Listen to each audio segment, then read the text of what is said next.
Yo, what's going on, y'all? It's Combo Breaker 99. I'm back with another video. All right, y'all. So I just got done watching the Fury Wilder 3 press conference. You know, I actually watched it yesterday, but I went back and watched it again. And my first reaction to it was, wow, man, like, I thought a lot of people didn't want to see this fight. You know, because from what I'm hearing, you know, the ticket sales are about out. You know, seems like this fight's about sold out. And from what I'm seeing with boxing media online, you know, posting like live reaction streams and, you know, ESPN posting the live press conference stream on their site or Top Rank, or whichever it is. I saw a lot of people in there, man. I've been seeing like 16 or 20,000 or maybe like 10,000 people, anywhere between those high numbers, like, you know, 15, 20,000 people viewing these you know, these press conference streams from different channels. I'm like, wow, I thought nobody wanted to see this fight. Seems like, you know, there's a lot of people out there lying, because whether or not you like Wilder or whether you like this fight or not, it seems like you still want to pay him some attention, or you want to pay Tyson Fury and Deontay Wilder fight for a third time some attention, right? So that was my first reaction. I was like, oh man, I thought this fight was supposed to be a dud, you know, but it seems like everybody wants to see this fight, you know. So that was my first reaction to it. But as far as the Fury Wilder press conference as a whole, you know, Tyson Fury, he pretty much, you know, said the same thing like he always does, you know, kind of going through the same spiel of saying what he's going to do, dominate Wilder even worse than the first time. You know, he said he's going to pretty much walk through his punches. He's accustomed to his power. And, you know, whenever, you know, he gets hit, he's going to come back and even get Wilder out of there faster. But the one thing that really caught my ear was the fact that Tyson Fury said he wants to come in here at 300 pounds this time. He said he's coming in there even heavier than last time, which I think, what was he last time, 260, 270? This time he's putting on, what, another 30, 40 pounds, because I'm assuming he's feeling like this is going to help his punch resistance. You know, he's going to be able to take Wilder's punch even better if he's heavier. Also use the weight to lay on Wilder and, you know, be able to ragdoll Wilder and maneuver him around.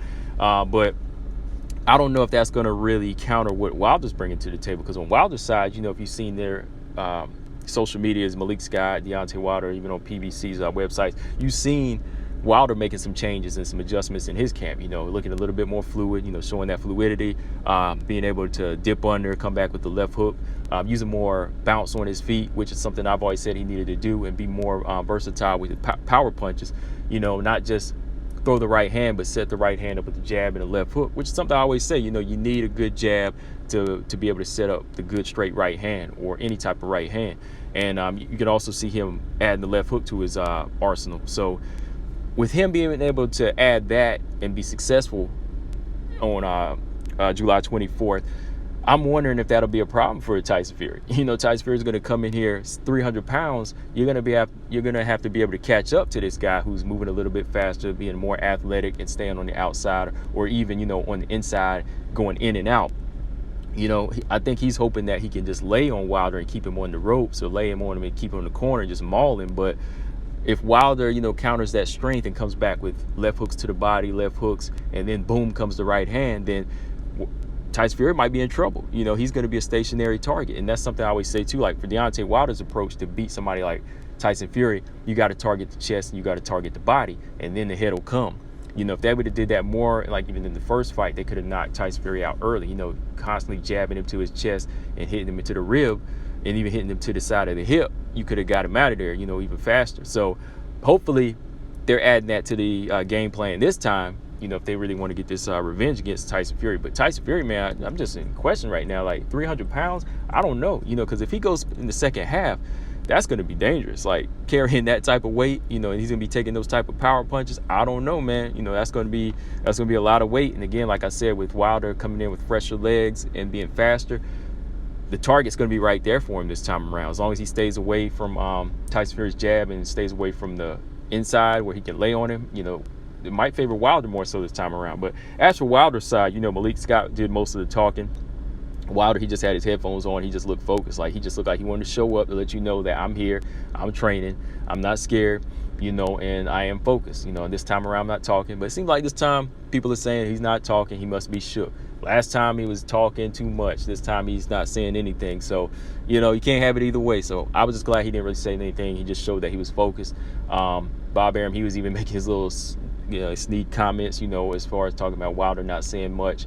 And that was pretty much the end of the press conference. But the longest part, I think, was the stare down. You know, they stood there and stared maybe for like 5 minutes, as you can see here. I think it was like 5-6 minutes.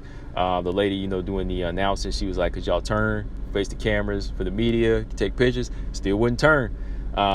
Looks like security or some of the guys came over there. They didn't even want to touch him, you know, which was good. Like, they didn't even want to touch him. They just let the stare down continue, man. It was tense though, man.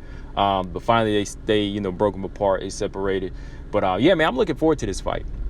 I am, because first off, I have to say I'm looking forward to two guys who don't mind mixing it up a third time. Well, Deontay Wilder, that is, because Tyson Fury, he tried to duck it, but I don't think that Tyson Fury was scared of taking the third fight, because he is taking it now, right? So I don't think it came down to being, you know, scared or anything like that from either guy. I think that you know, Tyson Fury just got greedy. He wanted to go off and do the Fury thing, but I like the fact that we have two guys who actually want to mix it up a third time, you know, compared to, you know, the rest of the guys in boxing. It's hard to get guys fight a rematch in boxing now. You know, they're kind of taking it back to the older era here, you know, even how MMA does. You know, guys will mix it up a, you know, second or third time, you know, just like that now. But yeah, I like the fact that we're getting a fight where two guys want to run it back, you know, especially in a division like the heavyweight division where they could go off and do other things. But, you know, they are the top heavyweights, you know, Fury, Wilder, and Joshua. So if you can get more fights out of them and have you mix it up, I'm fine with that. I'm fine with that. So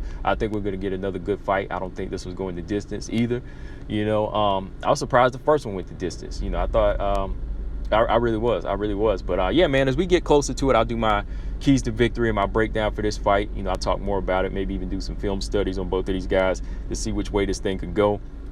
And even talk about the weight gain, you know, for Tyson Fury. We might talk about that. And we'll also talk about Wilder adding the left hook to his game and becoming more of a methodical puncher and not a new Wilder as far as becoming a boxer. You know, he just needs to add more to his game and become more of a tactical puncher and not a brand new boxer, you know. So yeah, that's something we'll talk about, guys. But let me know in the comment section what y'all think of this fight. Do you think the weight for Wilder, the weight for Fury, a 300-pound Fury, is going to be beneficial in this fight? And do you think Wilder's going to make the necessary adjustments in this fight with Malik Scott to get his redemption? Let me know, guys. Combo Breaker 99. I'm out. Subscribe. Peace.